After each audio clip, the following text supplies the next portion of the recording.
Hello aspirants, स्वागत है आप सब लोगों का हमारे ऑनलाइन सेशन में। देखिए, हम लोग क्लासिफिकेशन ऑफ हिस्ट्री कर रहे थे, जिसके अंदर हम लोगों ने pre history, proto history, history में क्या डिफरेंस है वो जाना था। प्री हिस्ट्री में फिर हमने स्टोन एज शुरू किया था। स्टोन एज में पैलियोलिथिक, मीजोलिथिक और नियोलिथिक पढ़ रहे थे। पैलियोलिथिक के फिर हमने 3 पार्ट किए थे, lower palaeolithic, middle palaeolithic and higher palaeolithic. ये चीजें हमने की थी, ठीक है। जैसे कि मैं अगर आपको बताऊं तो हम क्या कर चुके हैं, एक मिनट एस्पिरेंट्स।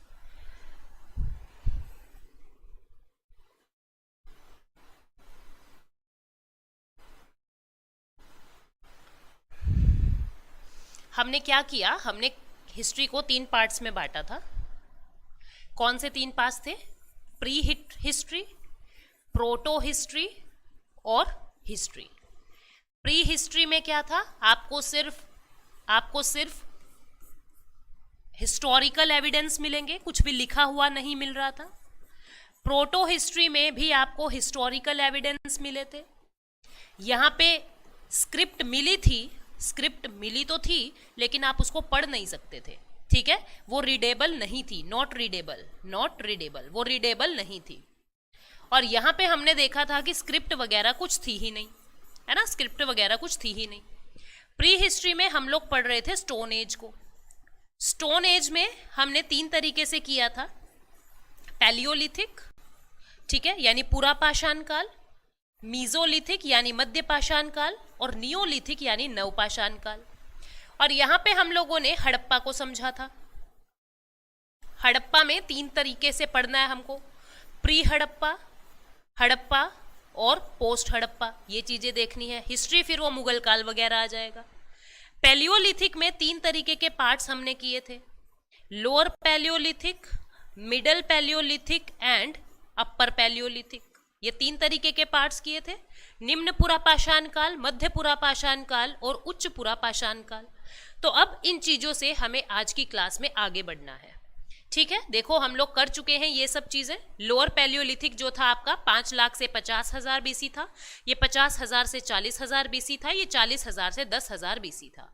इन सब चीजों के बारे में हमने देख ली थी, इनके मेजर साइट्स क्या थे, इनके मेजर टूल्स क्या थे। हायर पैलियोलिथिक की भी मेजर साइट्स कौन सी थी, ये सब चीजें हमने कर ली थी, हमने यहां तक किया था। अब हमें करना क्या है, पैलियोलिथिक हम लोग कंप्लीट कर चुके हैं। अब हम स्टोन एज में ही, यानी हम क्या कर रहे हैं, हमारे पास जो अभी है करने को, हम क्या करेंगे, देखिए, हम लोग प्री हिस्ट्री के अंदर चल रहे हैं। हमने स्टोन एज को समझा है। स्टोन एज में भी पैलियोलिथिक हम लोग कंप्लीट कर चुके हैं। अब हम मीजोलिथिक करेंगे और हम नियोलिथिक करेंगे, ठीक है, मीजोलिथिक एंड नियोलिथिक करेंगे। इसके बाद हम लोग फिर प्रोटो हिस्ट्री यानी हड़प्पा पे चलेंगे। तो पहले हम मीजोलिथिक और नियोलिथिक को कवर करेंगे, उसके बाद हम प्रोटो की बात करेंगे। तो देखते हैं मीजोलिथिक के अंदर क्या था। मीजोलिथिक किसको कह रहे हैं? मध्य पाषाण काल। ये कब से कब तक चलेगा? ये आपका 10,000 बीसी से 6,000 बीसी तक चलेगा। ये ट्रांजिशन फेज है, मतलब ना तो बहुत ज्यादा गर्मी है और ना ही बहुत ज्यादा सर्दी है।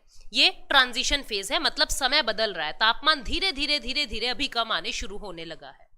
अब जब तापमान थोड़ा थोड़ा कम ज्यादा होने लगा है, यानी थोड़ी थोड़ी आइस एज से हम वार्म एज की तरफ जब बढ़ रहे हैं, तो फूल पत्तियां पौधे वगैरह आने लगेंगे, छोटे छोटे जानवर आने लगेंगे, यानी फ्लोरा और फोना बढ़ने लगे थे।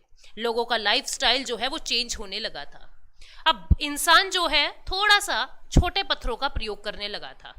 पहले वो गुफाओं में रह रहा था, क्योंकि सर्दी थी, उसको खुद को बचाना था। वो सिर्फ शिकारी था, वो सिर्फ हंटिंग करता था। हंटिंग क्यों करता था? क्योंकि अभी खेती तो हो नहीं सकती, तो उसको हंटिंग ही करनी पड़ती थी। लेकिन अब जैसे तापमान थोड़ा सा बढ़ेगा, टेम्परेचर थोड़ा सा बढ़ेगा, ऊपर जाएगा, वो कृषि भी कर सकेगा। अभी नहीं करेगा, लेकिन कर सकेगा, ठीक है। और उसने ना अब क्या किया, पत्थरों को छोटा कर दिया। उसको ये समझ आने लगा, थोड़ी थोड़ी बुद्धि बढ़ रही है उसकी, अब उसको ये समझ आने लगा कि मुझे इतने बड़े बड़े पत्थर उठाने में दिक्कत होती है, तो क्यों ना मैं इन पत्थरों का साइज छोटा कर दूं और इनको ऐसे कूट कूट के इनको मैं पैना कर लूं, तीखा कर लूं। जैसे आपने देखा होगा जो हमारी रसोई के किचन के चाकू होते हैं, नाइफ होते हैं, वो जो चाकू होते हैं उनको हम धार लगवाते हैं उनको तीखा करने के लिए। तो मनुष्य भी क्या करने लगा, अपने हथियारों को छोटा करने लगा ताकि वो उससे फेंक के प्रहार कर सके, क्योंकि बड़े पत्थरों को तो फेंक नहीं पाएगा वो, तो वो छोटे पत्थर बनाने लगा, छोटे हथियार बनाने लगा और उससे फेंक के प्रहार करने लगा। यानी इसको कहते हैं मिसाइल टेक्नोलॉजी। वो मिसाइल टेक्नोलॉजी का प्रयोग करने लगा। आप देखेंगे लाइफस्टाइल चेंज हो रहा था, माइक्रोलिथिक टूल का विकास। माइक्रो का मतलब होता है छोटे, लिथिक का मतलब होता है पत्थर, यानी छोटे पत्थरों के टूल्स का विकास होने लगा। मनुष्य ने मिसाइल टेक्नोलॉजी यानी दूर से फेंकने वाले हथियार बना लिए थे। ठीक है, इसमें मेजर टूल्स कौन कौन से थे आप देख पा रहे हो। अब ये छोटे हो गए हैं साइज में, कितने नुकीले बना लिए हैं और ये बिल्कुल छोटे हो गए हैं साइज में। ठीक है, इनमें से कुछ ट्रायंगुलर होते थे, कुछ ट्रेप होते थे, कुछ भाले होते थे, लुनार्ड जिसको कहते हैं। ठीक है, तो इस तरीके से अलग अलग टूल्स थे। अब कहां कहां पे आपको ये जगह मिलेगी जिसको हम मीजोलिथिक एज कहते हैं। आदमगढ़ यानी मध्य प्रदेश में आपको मीजोलिथिक की कुछ चीजें मिली है। बागोर यानी राजस्थान के अंदर कुछ चीजें आपको मिली है। बेलन यानी कि यूपी के अंदर बेलन घाटी, वहां पे भी आपको कुछ चीजें मिली है। यहाँ पे पशुपालन का भी पहला साक्ष्य मिला। अभी तक पशुपालन कहीं देखने को नहीं मिल रहा था क्योंकि टेम्परेचर इतना कम था कि पशु थे ही नहीं। यहाँ पहली बार पशुपालन का साक्ष्य देखने को मिला, यानी डोमेस्टिकेशन ऑफ एनिमल को देखने का साक्ष्य मिला, प्रमाण मिला। और पहला पशु जो पालने को देखा गया वो था कुत्ता यानी कि डॉग। ठीक है, वो डॉग था। आगे बढ़ते हैं। इसके बाद बारी आती है नियोलिथिक टूल की। जॉन लुबाक ने पहली बार इस वर्ड को यूज किया। कौन से वर्ड को? नियोलिथिक को। ये 6000 बीसी से 3000 बीसी तक चल रहा है। आपको ध्यान रखना है, हमने पूरे 5 लाख बीसी से 3000 बीसी की बातें की है। ठीक है, 5 लाख बीसी से 10,000 बीसी, 5 लाख बीसी से 10,000 बीसी हमने पैलियोलिथिक टूल पढ़े हैं, पैलियोलिथिक एज पढ़ी है, यानी पूरा पाषाण काल पढ़ा है। 10,000 से 6,000 बीसी, 10,000 बीसी से 6,000 बीसी हम लोगों ने मिडल यानी मीजोलिथिक पढ़ा है। और 6,000 बीसी से 3,000 बीसी हम लोगों ने नियोलिथिक पढ़ा है। क्या पढ़ा है? नियोलिथिक अब हम पढ़ेंगे। ठीक है, अब इस चीज पे हम आ गए हैं, अब हमें ये बात पढ़नी है। नवपाषाण काल इसको कहते हैं। 6,000 बीसी से 3,000 बीसी तक ये चलता था। जॉन लुबाक ने पहली बार इस शब्द का प्रयोग किया और इसको वार्म एज भी कहते हैं। मतलब अब टेम्परेचर बढ़ने लगा था। अब तुम खुद समझदार हो, जब टेम्परेचर बढ़ने लगा है तो लोगों ने एग्रीकल्चर स्टार्ट कर दिया, एनिमल हस्बेंड्री यानी कि पशुपालन को शुरू कर दिया। ठीक है, पॉटरीज, अब एग्रीकल्चर होगा, गेहूं वगैरह उगेगी, ज्वार उगेगा, धान उगेगा, तो बर्तन तो चाहिए ना रखने के लिए, पकाने के लिए। तो अब वो क्या करने लगे थे? वो पॉटरीज का निर्माण करने लगे थे, बर्तन व मृद भांड का निर्माण करने लगे थे। अब इंसान को दिक्कत होती थी खेती करने में, ट्रांसपोर्टेशन में, जो भी सामान अब उनने बनाया है एक स्थान से दूसरे स्थान पे ले जाने में, तो उन्होंने व्हील का आविष्कार कर दिया, पहिए का आविष्कार कर दिया, यानी जिंदगी अब थोड़ी सुगम होने लगी है। ठीक है, अब आप एक चीज देखो, आज बीज बो दिए तो ऐसा तो नहीं है कि कल ही उग जाएंगे, समय लगेगा, पानी दोगे, बहुत सारे उर्वरक खादाने उसके अंदर डालनी पड़ेंगी, खाद डालनी पड़ेगी, यानी समय लगेगा। समय लगेगा तो जिस इंसान ने उसको बोया है, बीज बोए हैं, वो वहां पे रह के इंतजार भी करेगा, यानी धीरे धीरे उसका स्थायी निवास होने लगा, यानी परमानेंट रेजिडेंस इंसान अपने करने लगा। धीरे धीरे 1 घर 2 घर पूरा गांव बसता है, गांव से बड़े बड़े शहर बसने लगे, तो यहाँ पे स्थायी निवास होने लगा। ग्रामीण संस्कृति यानी कि रूरल पीरियड का प्रारंभ हो जाता है। ठीक है, मेजर टूल्स, अब आप खुद देखो, खुरपी से नीचे की गंदे वाली घास काट रहे हैं, मिट्टी खोद रहे हैं, तो खुरपी, छेनी, हथौड़ा, कुदाल, हाथों की जो कुल्हाड़ी थी, भाला, तीर धनुष, इन सब चीजों का प्रयोग अब इंसान करने लगा था। कौन कौन सी मेजर साइट्स हैं? सबसे पहले नियोलिथिक, सबसे पहले एग्रीकल्चर का जो साक्ष्य मिलता है वो मेहरगढ़ पाकिस्तान में मिलता है। इस मेहरगढ़ को, क्योंकि एग्रीकल्चर का पहला प्रमाण यहां मिलता है, पहला प्रूफ यहां मिलता है, इसलिए मेहरगढ़ को ब्रेड बास्केट यानी कि रोटी की टोकरी के नाम से भी जाना जाता है। इस बात को याद रखोगे। कौन सी साइट को रोटी की टोकरी कहते हैं? मेहरगढ़ को। ठीक है, जो पाकिस्तान में है, क्योंकि ये ओल्डेस्ट साइट थी और एग्रीकल्चर का पहला प्रमाण, पहला प्रूफ यहीं पे मिलता है। फिर दूसरा था कोल्डीवाहा। कोल्डीवाहा इलाहाबाद यूपी में था, यहां राइस का पहला साक्ष्य मिला। यूपी के अंदर इलाहाबाद राइस का यानी चावल का पहला प्रूफ यहां मिलता है। फिर बुर्जा होम मिलता है जम्मू कश्मीर में। बुर्जा होम क्या होता है? जमीन के नीचे गर्तवास बना होता था, जमीन के नीचे, यानी जैसे आज के दिन हम कहते हैं ना बेसमेंट, अंडरग्राउंड, तो अंडरग्राउंड घर बना रखे थे इंसानों ने, ठीक है। और वहां पे ऐसे प्रमाण मिले कि कुत्ता और मनुष्य एक साथ ही दफनाया हुआ था। तो ये बुर्जा होम कैसा दिखता है हम लोग देख लेते हैं। ये आप देख पा रहे हो, ये बुर्जा होम है। जमीन के नीचे हॉल करके उसके अंदर इंसान खुद को बचा के यहाँ पे रखता था, ठीक है। नियोलिथिक के अंदर एक और था चिरांद, जो बिहार के अंदर साइट है। यहाँ पे हिरन की बोन से निर्मित कुछ टूल मिले हैं, हिरन यानी डियर की बोन से निर्मित कुछ टूल मिले हैं। तो ये बुर्जा होम होता है, जम्मू कश्मीर में ऐसा बुर्जा होम देखने को मिला है। समझ गए होंगे यहाँ तक बातें। हम लोगों ने बच्चों स्टोन एज पूरी तरीके से कंप्लीट कर ली है, यानी प्री हिस्ट्री पूरी तरीके से कंप्लीट कर ली है। अब हम प्रोटो हिस्ट्री पे चलते हैं, जिसमें हम हड़प्पा की बातों को क्लियर करेंगे। प्रोटो हिस्ट्री में इंसान मेटल का प्रयोग करने लग जाएगा। मेटल का प्रयोग करेगा यानी जमीन और गहरी खोद सकेगा, खेती ज्यादा कर सकेगा, खेती ज्यादा हुई तो व्यापार कर सकेगा, व्यापार करेगा तो पैसा आएगा, यानी उसकी नीड्स बढ़ेंगी, नीड्स बढ़ेगी तो वो बहुत सारी इन्वेंशन करेगा, ठीक है। अब हम प्रोटो हिस्ट्री को समझते हैं। प्रोटो हिस्ट्री में क्या था, किसको कह रहे थे प्रोटो हिस्ट्री? याद करो, किसको कह रहे थे हम प्रोटो हिस्ट्री? प्रोटो हिस्ट्री वो थी जहां पे हिस्टोरिकल एविडेंसेस मिल रहे थे और साथ में आपको स्क्रिप्ट मिल तो रही थी, लेकिन वो स्क्रिप्ट आप पढ़ नहीं सकते थे। अब यहाँ पे सबसे पहली जो मेटल यूज होती है, कौन सी मेटल थी सबसे पहली?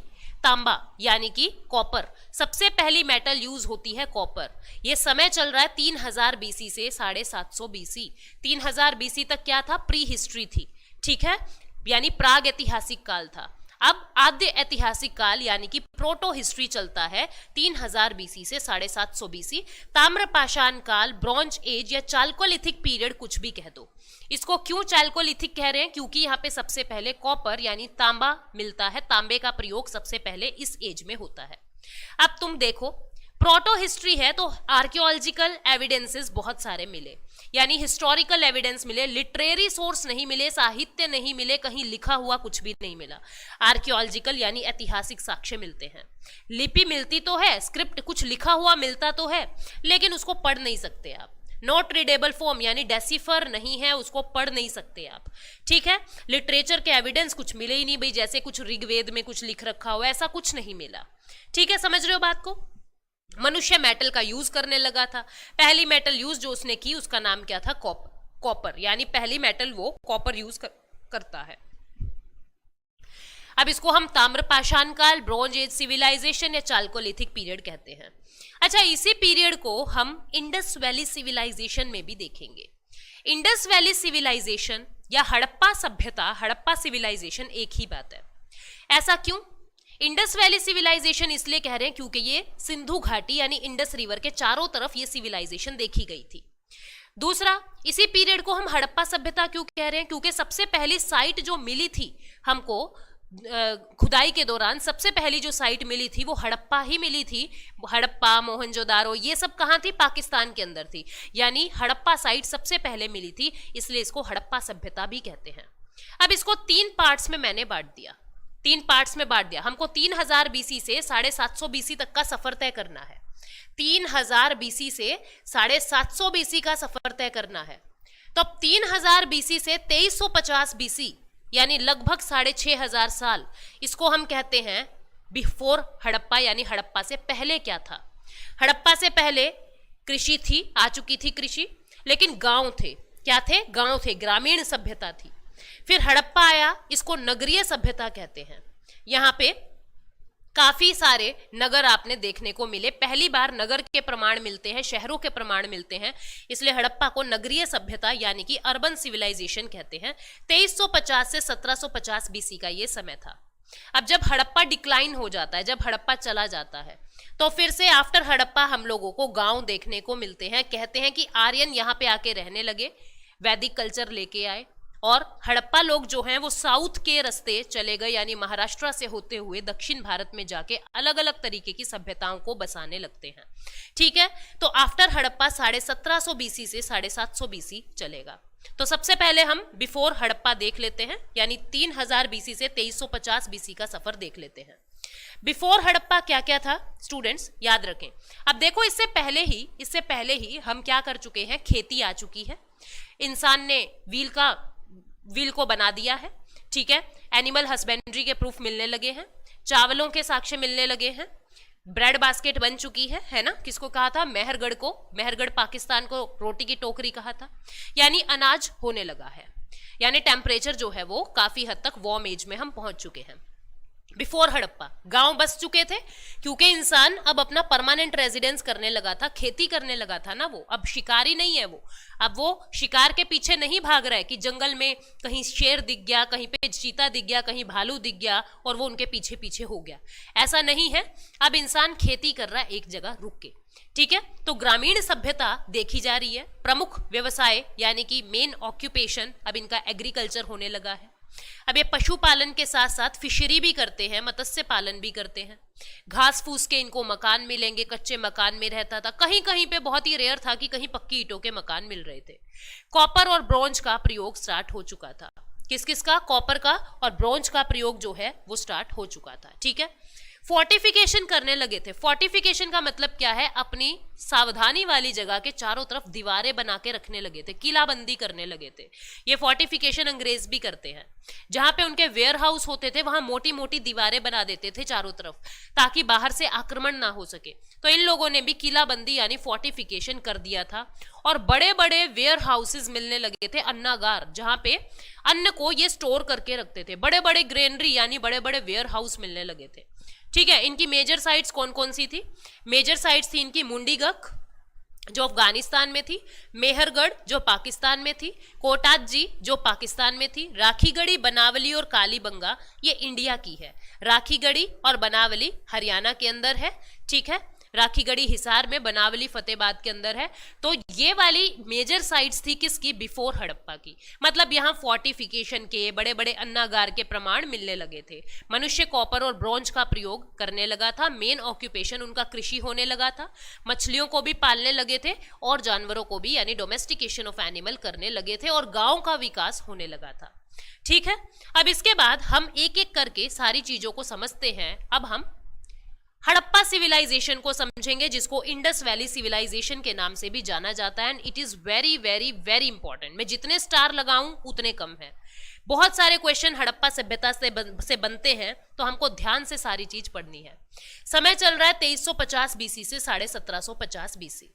सिंधु घाटी की सभ्यता यानी इंडस वैली सिविलाइजेशन, इसको क्यों कह रहे हैं, सिंधु घाटी की सभ्यता यानी इंडस वैली सिविलाइजेशन इसको इसलिए कह रहे हैं क्योंकि सिंधु घाटी के चारों तरफ बसी हुई थी, पहली चीज। दूसरा, इसको हड़प्पा सिविलाइजेशन इसलिए कह रहे हैं, हड़प्पा सभ्यता इसलिए कह रहे हैं क्योंकि जो सबसे पहली साइट मिली थी वो हड़प्पा ही मिली थी, ठीक है। प्रोटो हिस्ट्री है, याद रखेंगे, यानी कि लिटरेरी सोर्सेज नहीं मिले हैं, लिटरेचर में कहीं प्रमाण नहीं मिला है, साहित्य में सिर्फ आपको आर्कियोलॉजिकल सोर्सेज मिले हैं, यानी कि ऐतिहासिक साक्ष्य मिले हैं, समझ गए। स्क्रिप्ट मिली है लेकिन वो रीडेबल नहीं है, उसको पढ़ नहीं सकते। तो नो लिटरेचर एविडेंस, कोई साहित्य के प्रमाण नहीं है, आर्कियोलॉजिकल एविडेंस है, सिर्फ पुरातात्विक चीजें ही हमको मिली है। स्क्रिप्ट है, लिपि है, लेकिन रीड नहीं कर सकते। कॉपर और ब्रोंज का प्रयोग होने लगा है, ठीक है, वो पहले से ही होने लगा था, कॉपर और ब्रोंज का प्रयोग। अब एक प्रश्न बनता है कि मैम क्या सिर्फ इसी एरिया के अंदर, पूरे विश्व में क्या सिर्फ इसी एरिया के अंदर कोई सभ्यता बस रही थी, या कहीं और भी कुछ ऐसा था जहां सभ्यताएं बस रही थी? तो मैं आपको बता दूं कि हड़प्पा के साथ साथ और भी बहुत सारी जगह ऐसी थी जहां पे सभ्यताएं यानी सिविलाइजेशंस जन्म ले रही थी। अब तुम खुद सोचो, मनुष्य को रहने के लिए क्या चाहिए, पानी तो चाहिएगा, तो रिवर के पास जगह ढूंढता था, घाटियां चाहिए थी जहां वो अपने पत्थर वत्थर जोड़ के रह सके, पत्थरों से हथियार बना सके।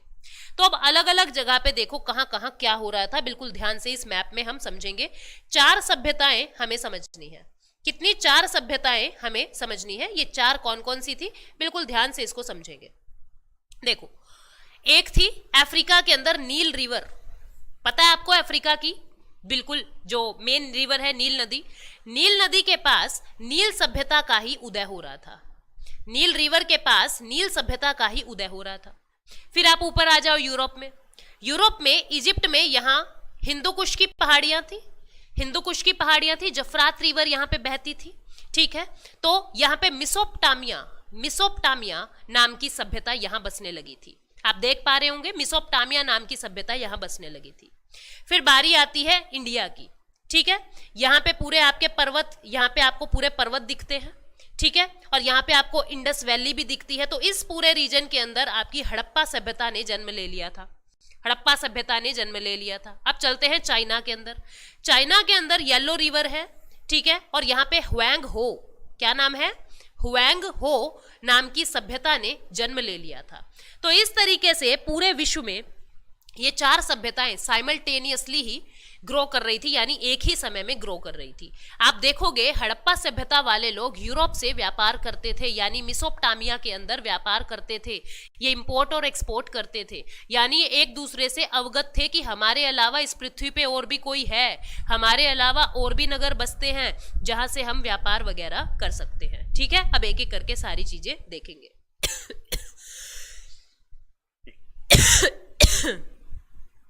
सॉरी। अब आप पहले तो इस मैप को ध्यान से देख लो।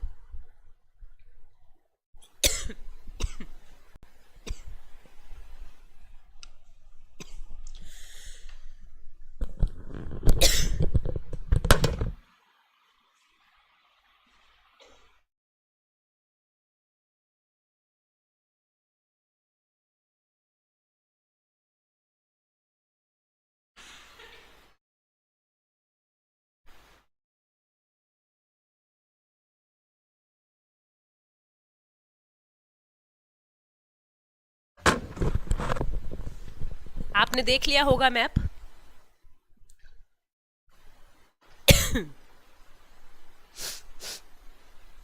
देखो वो जो मुंडीगक मैं आपको दिखा रही थी अफगानिस्तान के अंदर, ये मुंडीगक अफगानिस्तान के अंदर, ये नियोलिथिक साइट है, नियोलिथिक साइट है, ठीक है। अच्छा, अब आपको किन किन चीज पे ध्यान देना है। मांडा, ये मांडा कहाँ है, जम्मू कश्मीर में है। ये सारी हड़प्पा सिविलाइजेशंस आप लोगों को, यानी इंडस वैली सिविलाइजेशन पूरी दिखेगी। इसमें हड़प्पा कहाँ है, ये आपको दिख रहा है, सतलुज रावी नदी के किनारे आपको ये हड़प्पा दिख रहा है, ठीक है। इंडस नदी की 5 जो है वो ट्रिब्यूटरी है, तो आपको रावी नदी के किनारे ये हड़प्पा दिख रहा है। एक आपको मांडा याद रखना है, जम्मू कश्मीर, ये सबसे उत्तरी भाग था आपकी हड़प्पा सभ्यता का, ठीक है। यहां पे हम सुतकागेंदर, ये भी आपका अफगानिस्तान में पड़ता है। ये आपका पूरा वेस्टर्न, सबसे ज्यादा पश्चिमी हिस्सा सबसे उधर फैला हुआ जो अंतिम हिस्सा था वो था सुतकागेंदर, ठीक है, देख पा रहे हो। और सबसे उत्तरी हिस्सा क्या था, मांडा था, ठीक है। फिर इधर आप पूर्व में जाओगे तो आलमगीरपुर आपको मिलेगा। आलमगीरपुर, ये यूपी के अंदर आलमगीरपुर नाम की जगह आपको यहीं कहीं, इसमें नहीं दिख रही है हालांकि आलमगीरपुर, लेकिन यहीं कहीं आलमगीरपुर भी आपको मिल जाएगा। ये लोथल आपको याद रखना है, गुजरात के अंदर है, काफी इंपॉर्टेंट है। ये मोहनजोदारो आपको दिख रहा है, ये कोटदीजी आपको दिख रहा है, ये चन्हूदरो दिख रहा है। ये हड़प्पा की इकोनॉमिक कैपिटल थी, हड़प्पा की इकोनॉमिक कैपिटल थी। यहाँ आपको ये मीताथल, राखीगढ़ी, ये बनावली, ये सब हरियाणा के अंदर आ गए। कालीबंगा, ठीक है, आप देख पा रहे हो ये जितनी भी हैं, ये जितनी भी साइट्स है, ये सब सिंधु घाटी का हिस्सा है, यानी सिंधु घाटी की नगरीय सभ्यताओं के प्रमाण आपको मिल रहे हैं। तो सबसे उत्तर में क्या था, मांडा, और सबसे पश्चिम में क्या था, सुतकागेंदर। पूर्व में क्या था, आलमगीरपुर, ठीक है, और दक्षिण में क्या था, उसको भी हम एक एक करके सारी चीजें देखते हैं, कहां कहां तक फैले थे, क्या था, इन सब चीजों को एक एक करके समझते हैं। याद रखना, मैप से काफी आपको आसान लगने लगेगी चीजें। ये बात मैं आपको ऑलरेडी बता चुकी हूँ कि हड़प्पा सभ्यता का नाम हड़प्पा इसलिए पड़ा क्योंकि पहली साइट हड़प्पा थी, और सिंधु घाटी की सभ्यता यानी इंडस वैली सिविलाइजेशन इसलिए कहते हैं क्योंकि साक्ष्य इंडस वैली के किनारे मिले हैं, सिंधु घाटी के किनारे सारे प्रमाण मिले हैं, और ये महाराष्ट्र से लेके अफगानिस्तान तक फैले हुए हैं, ठीक है। आगे बढ़ते हैं, इसका डेवलपमेंट कैसे हुआ। सबसे पहले देखो क्या हुआ था, तब तक तो पता नहीं था ऐसे कुछ हड़प्पा वड़प्पा कुछ मिलेगा, कुछ साइट्स मिलेंगी, तब तक तो ऐसा कोई आइडिया ही नहीं था। सबसे पहले क्या होता है, 1826 में चार्ल्स मैशन नाम का एक व्यक्ति था। चार्ल्स मैशन नाम के व्यक्ति ने इस ओर ध्यान दिया, मतलब सबसे पहले ऐसा कुछ सोचा कि कुछ साइट्स यहाँ पे हो सकते हैं, उसको कुछ ऐसा फील हुआ कि कुछ एक जैसी चीजें निकल रही है जमीन में से। चार्ल्स मैशन ने इस ओर ध्यान दिया, लेकिन अब अंग्रेज जो हैं वो तो व्यापार करने आए थे और उन्होंने इन चीजों पे ज्यादा गौर नहीं फरमाया। फिर 1856 में, यानी लगभग 30 साल बाद, आपको पता है 1833 में अपनी पहली मालगाड़ी चली थी और 1853 में हमारी पहली पैसेंजर गाड़ी चली थी। पैसेंजर गाड़ी चली 1853 बॉम्बे से ठाणे, और 1833 में हमारी पहली मालगाड़ी चली थी। तो उस मालगाड़ी के लिए जब ये खुदाई वगैरह चल रही थी 1826 में, तब चार्ल्स मैशन ने देखा कि एक जैसा बहुत सारा सामान धरती से निकला है, लेकिन इसने उसको इग्नोर कर दिया। 1856 में लाहौर और कराची के रेलवे ट्रैक के दौरान जब उसकी खुदाई चल रही थी, तो एक जैसे साइज की बहुत सारी ईंटें मिलती है, 3:2:1 की बहुत सारी ईंटें मिलती है, लेकिन उसको भी इग्नोर कर दिया गया। बोले कोई बात नहीं, अपना ट्रैक व्रैक खोदो और अपना काम पे ध्यान दो, जो हो रहा है साइड में पड़ा रहने दो। 1857 की क्रांति के बाद 1858 में क्राउन रूल आता है, यानी रानी का राज आता है। अब ईस्ट इंडिया कंपनी के हाथ से राज छीन चुका था और क्राउन रूल आ जाता है।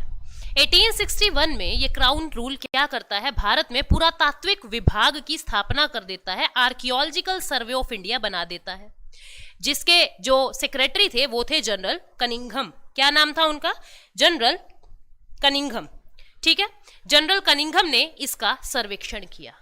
जनरल कनिंघम ने जो भी ये ईंट वीट मिली थी, इसका सर्वेक्षण जो है वो शुरू कर दिया, लेकिन इनको तब तक ज्यादा कुछ समझ आया नहीं। ठीक है, लेकिन ये सक्सेसफुल नहीं हुए। Father of archaeological survey of India Cunningham को ही कहते हैं, इस बात को याद रखोगे। और ASI archaeological survey of India 1861 में बनता है। फिर बहुत समय बाद 1921 में जॉन मार्शल नाम के एक व्यक्ति थे, वो आर्कियोलॉजिकल सर्वे ऑफ इंडिया को संभालते हैं, और उनके अंडर हमारे एक इंडियन जिनका नाम था दयाराम साहनी, इन्होंने फिर ये हड़प्पा साइट की खोज की। इन्होंने जब बहुत सारे प्रमाण देखे, बहुत सारी चीजें देखी, तब पता लगा कि हड़प्पा तो एक अलग साइट है, यानी यहाँ लोग रहते थे कभी, यहाँ पे इतना सारा सामान मिला है, यहाँ पे यानी पूरा नगर बसा हुआ था। फिर इन्होंने तरीके से खुदाई शुरुआत करवाई, जॉन मार्शल और दयाराम साहनी।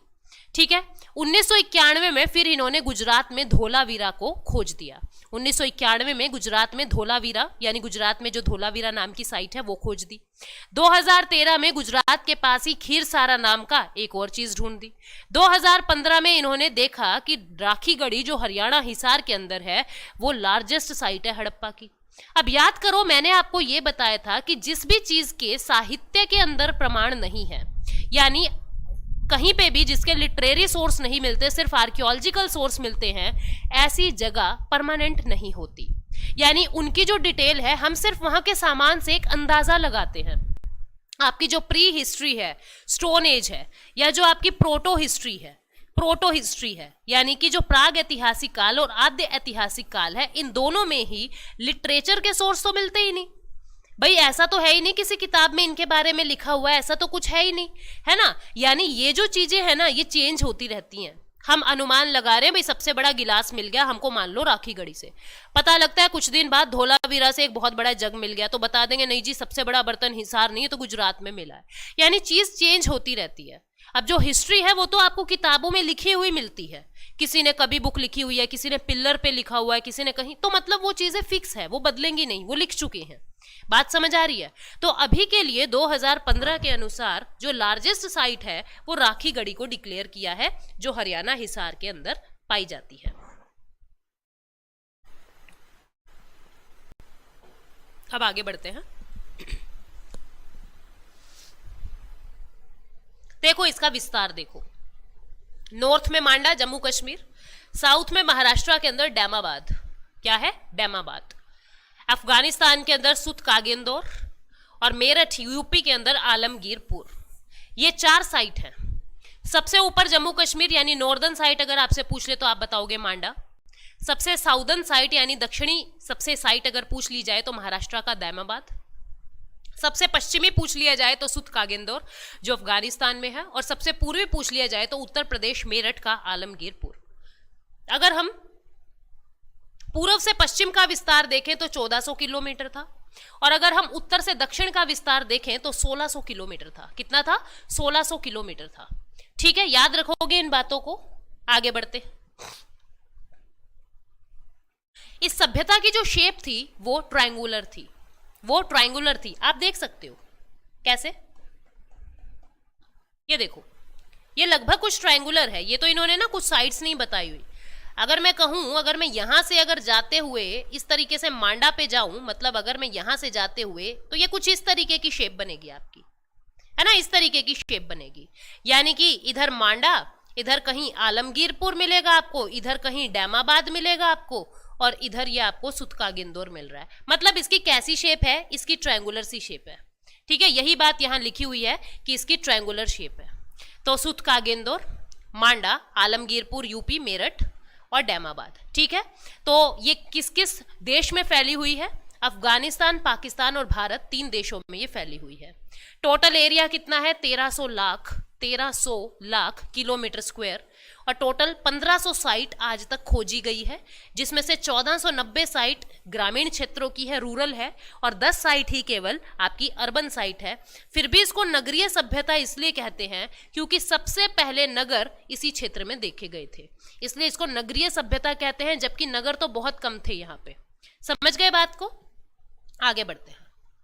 अब देखो, हम हड़प्पा के बारे में सारी बातें जानेंगे। आप इमेज देख रहे होंगे, इसमें आपको क्या क्या बातें ध्यान रखनी है। अब आपको क्या दिख रहे हैं? ये जो चीजें हैं ये आपको ऊंचाई पे दिख रही है।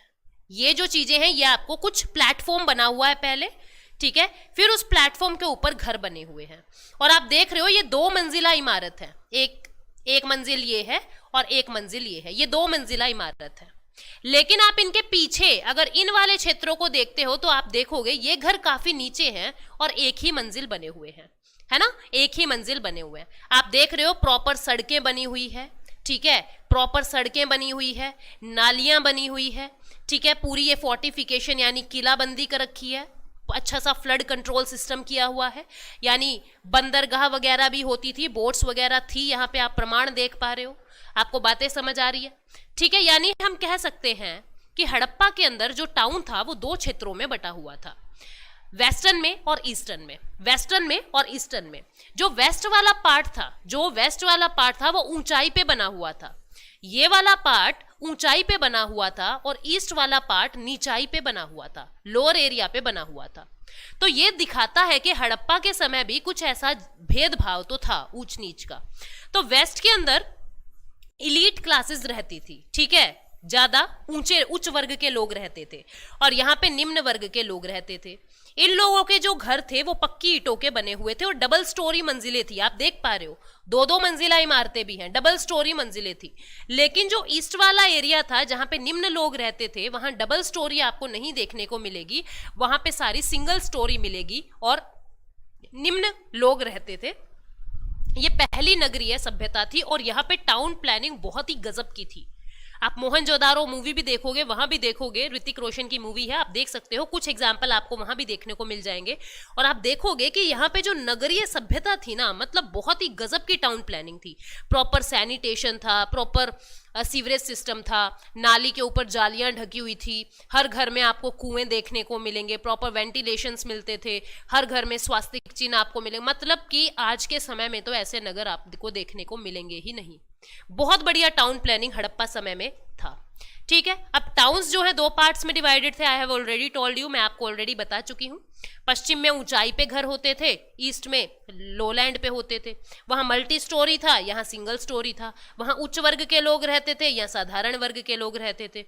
इनके घर पक्की ईंटों से बने हुए थे, इनकी घर कच्ची ईंटों से बने हुए थे। और ये आप अगर देखना चाहो तो देख ही पा रहे हो, ये देख पा रहे हो, ये जो घर दिख रहे हैं आप लोगों को, ये डबल स्टोरी है, प्लेटफॉर्म पे बने हुए हैं, ऊंचाई पे बने हुए हैं। पीछे वाले घर निम्न स्टोरी है, यानी कि सिंगल स्टोरी है, निम्न लेवल पे बने हुए हैं, लोअर लैंड पे बने हुए हैं। समझ रहे हो? अच्छा, ग्रिड पैटर्न था।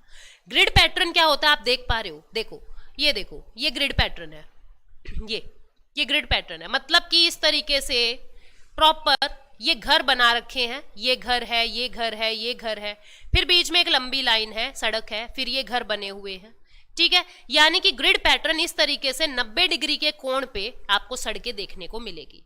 ऐसे कहीं पे भी आपको ऐसे मोड़ देखने को नहीं मिलेगा, ठीक है, ऐसे मोड़ देखने को नहीं मिलेगा आपको, इस तरीके से 90 डिग्री के एंगल पे ही चीजें देखने को मिलेगी। इसको हम कहते हैं ग्रिड पैटर्न। समझ गए बात को? पानी वेस्ट नहीं किया जाता था, वाटर हार्वेस्टिंग और ड्रेनेज सिस्टम बहुत बढ़िया था, सभी नालियों पे जाली थी, प्रत्येक घर में आंगन, कुआं और वाटर स्टोरेज के लिए ऐसे बड़े बड़े गड्ढे बनाए हुए थे ताकि कोई बारिश वारिश आती हो तो ये शायद वहां पे वाटर को हार्वेस्ट करते थे, वाटर को स्टोर करते थे। ठीक है, आगे बढ़ते हैं। विशाल स्नानागृह था, बहुत बड़ा बाथ था, ग्रेट बाथ था, इतना बड़ा कुआं था। ठीक है, ये कुआं क्या तालाब कह दो, इस तरीके से मे भी वहां हो सकता है कि इलीट क्लास के लोग या सभी लोग मिलके जब पूजा अर्चना करते हो तो शायद साथ में स्नान करते हो, सिर्फ अनुमान लगाया जा सकता है। बड़े बड़े ये ग्रेट बाथ यानी विशाल स्नानागार मिले थे, बड़े बड़े वेयर हाउसेज यानी ग्रेनरी मिली थी, फ्लड कंट्रोल सिस्टम बहुत बढ़िया था, किलाबंदी की जाती थी। मैंने आपको दिखाया ना किलाबंदी का एग्जाम्पल, देखो किसको कह रहे हैं किलाबंदी। किलाबंदी इज दिस, ये जो बाउंड्री होती है, ठीक है, ये जो बाउंड्री दिख रही है ना आप लोगों को, ये वाली बाउंड्री, ये बाउंड्री जो है ये किलाबंदी कहलाते थे, ताकि जब बारिश वारिश आए या कोई पानी का काम आए तो ये पानी उधर छलक के ना जाए। ठीक है, तो किलाबंदी की जाती थी। अच्छा जी, फ्लड कंट्रोल सिस्टम अच्छा था, रेन वाटर को हार्वेस्ट किया जाता था, हर घर में कुएं थे तो जब भी बारिश आती थी पानी इकट्ठा हो जाता था। सोशल सिस्टम कैसा था वहां का? अभी हमने उनकी भूगोल देख ली है, अब हम उनकी सामाजिक व्यवस्था में आते थे। कास्ट सिस्टम नहीं था, क्लास सिस्टम था। जाति पाति नहीं थी, ये ब्राह्मण है, क्षत्रिय है, शूद्र है, ये वैश्य है, ऐसी कोई भी जाति पाति की व्यवस्था नहीं थी, लेकिन वर्ग की व्यवस्था थी, यानी 4 वर्ग थे।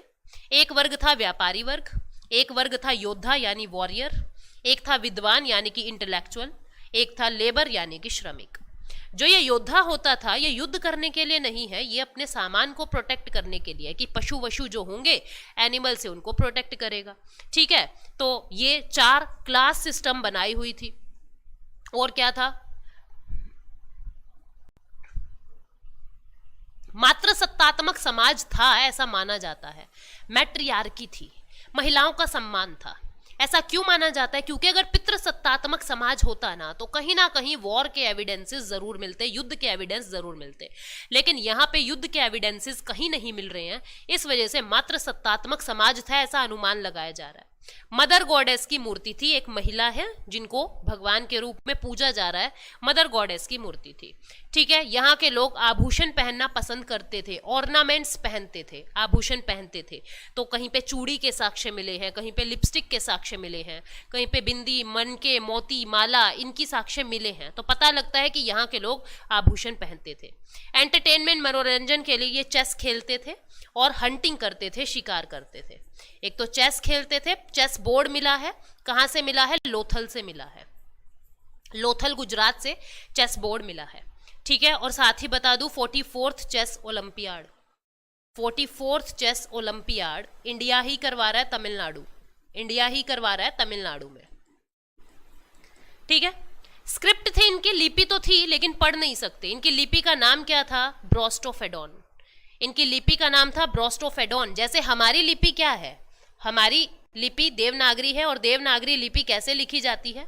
ऐसे लिखी जाती है। हम ये लाइन लिखते हैं, फिर अगली लाइन यहां से शुरू करते हैं, फिर अगली लाइन यहां से शुरू करते हैं। ये कैसे करते हैं? ये ऐसे लिखते हैं, यहां तक करा, फिर यहीं से ही वापस आ गए, फिर यहीं से ही वापस आ गए, फिर यहीं से ही, इस तरीके से ये जो लिपि है ये ब्रोस्टोफेडोन कहलाती है।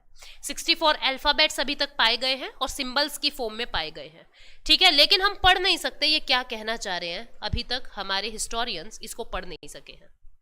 सामाजिक व्यवस्था देख ली, अब हम इनकी अर्थव्यवस्था देखते हैं, इकोनॉमी देखते हैं। इनका मेन व्यवसाय कृषि था, वीट, बार्ले और राइस को, यानी कि गेहूं को, जौ को और चावल को ये लोग उगाते थे। कॉटन सबसे पहले यहाँ मिली थी, सबसे पहले हड़प्पा में कॉटन मिलती है। एनिमल हस्बेंड्री था, पशुपालन था, गाय, बैल, बकरी को पालते थे। घोड़े से परिचित ये नहीं थे। जो आर्यन लोग थे, मिसोपोटामिया वाले जो लोग थे ना, मिसोपोटामिया वाले लोग, याद करो इजिप्ट के अंदर, यूरोप में, वहां पे घोड़े थे। ऐसा बोला जाता है कि वहां पे घोड़े के प्रमाण मिले हैं, लेकिन ये लोग घोड़ों से परिचित नहीं थे। बार्टर सिस्टम यानी वस्तु विनिमय प्रणाली का प्रयोग होता था, और करेंसी सिस्टम दोनों ही चलती थी। इनकी सील्स चलती थी, मोहर, ठीक है, सील्स चलती थी, उसी को ही करेंसी कह रहे हैं। इस सभ्यता के बाहर भी ट्रेड करते थे, यानी कि इंपोर्ट एक्सपोर्ट करते थे। अब देख लेना, जो चीज इनके पास ज्यादा है, ग्रेन ज्यादा है, कॉटन ज्यादा है, ये तो एक्सपोर्ट कर देंगे। जो चीज नहीं है वो मंगवा लेंगे, ये जैसे गोल्ड है, टिन है, चांदी है, उसका आयात करेंगे। ये समझना बात को, कॉमन सेंस से पढ़ना इस टॉपिक को। सुत कागेंदोर और लोथल में इन चीजों के एविडेंसेस मिले हैं। किन चीजों के एविडेंस मिले हैं? ठीक है, यानी ये ट्रेड करते थे। लोथल आप देखोगे गुजरात के अंदर है, यानी पोर्ट सिटी है, बंदरगाह होते थे वहां पे, तो व्यापार करते थे ये लोग शिप के रास्ते से, बोट्स के रास्ते से। तो लोथल जो है वो ऐसी साइट है जहां से व्यापार के साक्ष्य मिले हैं। सुत कागेंदोर अफगानिस्तान के अंदर भी ये साक्ष्य मिले हैं। इनकी इकोनॉमिक कैपिटल, जैसी अपनी इकोनॉमिक कैपिटल बॉम्बे है, पॉलिटिकल कैपिटल दिल्ली है, इसी तरीके से इनकी आर्थिक राजधानी यानी इकोनॉमिक कैपिटल चन्हूदड़ो थी। क्या नाम है इसका? चन्हूदड़ो। चन्हूदड़ो, ठीक है। प्रमुख बंदरगाह होते थे, फेमस पोर्ट्स होते थे। कहाँ कहाँ थे मेजर पोर्ट्स? एक दो अफगानिस्तान, सुत कागेंदोर और लोथल यानी गुजरात के अंदर, यहाँ पे मेजर पोर्ट्स होते थे। मिसोपोटामिया की जो मोहरें होती थी, जो सील्स होती थी, वो बेलनाकार होती थी। मतलब कि मिसोपोटामिया की जो सील्स होती थी वो इस शेप की होती थी, लेकिन हड़प्पा की जो सील्स होती थी वो इस तरीके की चकोर होती थी, रेक्टेंगुलर होती थी। सील समझते हो? इस तरीके से जैसे आज के टाइम में ये हम करेंसी सिक्के यूज कर रहे हैं ना, ये सील यूज करते थे, मोहरे यूज करते थे, ठीक है। इंटरनल एक्सटर्नल ट्रेड होता था। इंटरनल ट्रेड रोड और रिवर के द्वारा होता था, सड़कों और नदियों के द्वारा होता था। एक्सटर्नल ट्रेड ओशियंस के द्वारा होता था। समझ रहे हो? इस तरीके से इंटरनल एक्सटर्नल दोनों ट्रेड होते थे। हड़प्पा सभ्यता की मोहरे आयताकार यानी रेक्टेंगुलर थी, मेसोपोटामिया की बेलनाकार थी, बता चुकी हूं मैं पहले ही, ठीक है। अब जो चीज इनके पास ज्यादा थी उसी का ही तो एक्सपोर्ट करेंगे ना, तो इनके पास क्या ज्यादा था? कॉटन होती थी, ग्रेन होता था, उसका एक्सपोर्ट करते थे। इंपोर्ट किसका कर रहे हैं? गोल्ड का। कहाँ से? कर्नाटका से। कॉपर का कहाँ से? खेतरी राजस्थान से। खेतरी राजस्थान से। टिन और सिल्वर कहाँ से आता था? अफगानिस्तान से आता था। टिन और सिल्वर आता था अफगानिस्तान से, ठीक है। समझ गए इस बात को? अब इसकी राजनीतिक व्यवस्था कैसी थी, पॉलिटिकल सिस्टम कैसा था? हमने सोशल पढ़ लिया, हमने इकोनॉमिकल पढ़ लिया, अब हम इसकी पॉलिटिकल सिस्टम पे आते हैं। कहीं पे भी ऐसा प्रूफ नहीं मिला कि राजा प्रजा का कोई रिलेशन हो, यानी राजा का प्रमाण कहीं पे भी नहीं मिलता है। नो ऑटोक्रेसी, कोई राजतंत्र यहाँ देखने को नहीं मिलता है, ठीक है। कोई भी राजतंत्र यहाँ देखने को नहीं मिलता है। हो सकता है यहाँ पे गणराज्य सिस्टम रहा हो, रिपब्लिक सिस्टम रहा हो, पॉसिबिलिटी है इस चीज की, भाई जनता अपने किसी प्रतिनिधि को चुनते हो, लेकिन ऐसा नहीं है यहाँ पे कि राजा का बेटा राजा टाइप की कोई चीजें हैं, ऐसा कुछ भी नहीं है। मे भी यहाँ रिपब्लिक सिस्टम हो, ऐसा अनुमान लगाया जा रहा है। लॉ एंड ऑर्डर, जो मतलब यहाँ पे शांति रहती थी, एडमिनिस्ट्रेशन प्रशासन बहुत अच्छा था। इसकी दो कैपिटल थी, दो पॉलिटिकल कैपिटल थी, एक तो हड़प्पा और एक मोहनजोदड़ो। दोनों ही काफी बड़ी साइट्स थी। मोहनजोदड़ो और हड़प्पा दो इसकी ट्विन कैपिटल थी। याद करो, इकोनॉमिक कैपिटल कौन सी थी? चन्हूदड़ो। इकोनॉमिक कैपिटल कौन सी थी? आर्थिक राजधानी चन्हूदड़ो थी, ठीक है। पूरी व्यवस्था पे ट्रेडर्स का वर्चस्व था, भाई राजा वाजा तो कुछ था नहीं, तो सबसे इंपॉर्टेंट क्लास कौन सी मानी जाती थी? ट्रेडर। व्यापारियों का वर्चस्व, व्यापारियों की डोमिनेंस रहती थी। वर्चस्व का मतलब क्या होता है? डोमिनेंस, यानी जो ट्रेडर हैं उनका वर्चस्व यानी डोमिनेंस रहता था। टेम्पल या प्रिस्ट का कोई एविडेंस मिलता नहीं है कि यहाँ मंदिर था या यहाँ ये पुजारी है, ऐसा कुछ भी नहीं मिलता। ये पॉलिटिकल सिस्टम की बातें थी। अब हम धार्मिक व्यवस्था पे आ जाते हैं, यानी रिलीजियस सिस्टम पे आ जाते हैं। टेम्पल प्रिस्ट का कोई मिल नहीं रहा है, ठीक है, लेकिन ये नेचर की वर्शिप करते थे, पीपल के पूजा करते थे, पीपल के पेड़ की पूजा करते थे, जानवरों की पूजा करते थे। आप देखोगे हम्प्ड बुल के निशान मिले हैं, यानी कि कुबड़ वाला बैल, जिसकी ऐसे कमर निकली हुई है, कुबड़ वाला बैल, इसके कुछ साक्ष्य मिले हैं कि लोग इसकी पूजा करते होंगे। भगवान की पूजा करते थे ये व्यक्ति के रूप में, यानी शिव पूजा, शिव मेल डाइटी के रूप में करते थे, शिव पूजा करते थे। एक योगी की मूर्ति मिली है मेडिटेशन करते हुए, यानी कि ध्यान के अंदर एक मूर्ति मिली है योगी वेश में। फीमेल गॉड भी होती थी, योनि की पूजा करते थे, फाइलम वर्शिप करते थे, ठीक है, मातृ देवी मानते थे उनको। और अग्नि पूजा, अग्नि कुंड मिला है जिसमें हम हवन करते हैं ना, हवन कुंड, वो मिला है। और स्वास्तिक का पहली बार यूज जो है वो देखा गया हड़प्पा में ही। स्वास्तिक का, स्वास्तिक क्या होता है? ये जो हम सत्या बनाते हैं ना शुभ के लिए, ये इस स्वास्तिक का पहली बार यूज देखा गया। इस स्वास्तिक का यूज बहुत ज्यादा आर्यन लोगों के बीच में देखा गया। कब? आर्यन के बीच में बहुत ज्यादा यूज देखा गया। लेकिन हड़प्पा के समय में भी स्वास्तिक का यूज देखा गया। अग्नि पूजा भी होती थी। इक्वालिटी की बात करें तो महिलाओं को बहुत सम्मान था। अब महिलाओं को क्रिएटर के रूप में शायद वो लोग जानते होंगे, क्रिएटर की जो सृष्टि को बनाती है, क्रिएटर, सृष्टि की क्रिएटर, क्योंकि एक ऐसी फोटो मिली है, एक ऐसी मूर्ति मिली है, एक ऐसा स्टैचू मिला है कि महिला के पेट से पेड़ निकल रहा है, महिला के पेट से, महिला के गर्भ से पेट निकल रहा है, यानी पेड़ निकल रहा है, ट्री निकल रहा है। एक कुछ ऐसे साक्ष्य मिले हैं, यानी ये पता लगता है कि महिलाओं को सृष्टि का क्रिएटर माना जा रहा है, कि ये सृष्टि को जन्म देने वाली है, ठीक है, नेचर को जन्म देने वाली है। अब इनका ओरिजिन कैसे हुआ, हड़प्पा वालों का ओरिजिन कैसे हुआ? अलग अलग हिस्टोरियंस हैं, अपने अपने अलग अलग विचार देते हैं। बहुत सारे विचार खारिज कर दिए गए, बहुत सारे विचारों को मान्यता दे दी गई। इसकी उत्पत्ति कैसे होती है? कुछ कहते हैं, कुछ कौन, व्हीलर और चाइल्ड, दो ये हिस्टोरियन है, ये कहते हैं कि विदेशियों के द्वारा इनकी उत्पत्ति हुई है, ठीक है। इन्होंने क्या कहा, जो मेसोपोटामिया हड़प्पा के वेस्ट में था, वहां के लोग यहाँ पे शिफ्ट हो गए थे और उन्हीं से ही इनको सभ्यता मिली। लेकिन फिर ऐसा कहा गया कि व्हीलर और चाइल्ड, अगर आप ऐसा कह रहे हो कि मेसोपोटामिया वाले लोग यहाँ आए हैं, तो मेसोपोटामिया में तो घोड़े भी थे और आए हैं तो घोड़े पे ही आए होंगे, लेकिन हमने देखा हड़प्पा पे तो कोई घोड़े के साक्ष्य है ही नहीं, तो इसका मतलब तो आप बात गलत कह रहे हो। और दूसरी चीज, मेसोपोटामिया के अंदर तो हमको बेलनाकार मोहरें मिली है, और जबकि हड़प्पा में तो आयताकार मोहरें हैं, तो वो अगर आते वहां से तो अपनी मोहरें भी साथ लेके आते, यानी इनकी जो बात है वो खारिज कर दी गई। फिर कुछ लोगों ने कहा कि आर्यंस के द्वारा इनकी उत्पत्ति हुई है, आर्यन लोग आए यहाँ पे और उन्होंने इनकी उत्पत्ति की, ठीक है। तो आर्यन वालों के बारे में कौन कह रहे हैं? सहाय और रामचंद्रन ये बात कहते हैं कि जो आर्यंस लोग हैं उन्होंने इसकी उत्पत्ति की। वो कहते हैं कि आर्यंस लोग सप्त सिंधु वाले रीजन में थे, तो यहीं हड़प्पा इन्होंने बसा लिया। लेकिन आर्यन तो कबीलों में देखे गए, कबीलाई समाज बनाया उन्होंने, भाई कबीलों का एक राजा होगा, कबीलों में रहते थे। लेकिन हड़प्पा में तो ऐसा कुछ कबील सिस्टम था ही नहीं। और फिर आप देखो ना कि अगर आर्यन लोग हड़प्पा में रहने आए तो हड़प्पा में तो नगरीय सभ्यता थी, तो ये लोग नगरों को क्यों तोड़ेंगे? कौन मैम नहीं है? तो ये लोग क्यों तोड़ेंगे? मतलब कि हड़प्पा वाला जो नगर है उसको तोड़ के ये लोग वहां क्यों कबीले बसाएंगे? समझ रहे हो? कहीं आपको अच्छा इंफ्रा मिल रहा है, तो इंफ्रा तो बेटर मिल रहा है आपको, तो आप उसको तोड़ के क्यों रहोगे? समझ रहे हो ना बात को? तो ये लोग कबीलों में रहते थे,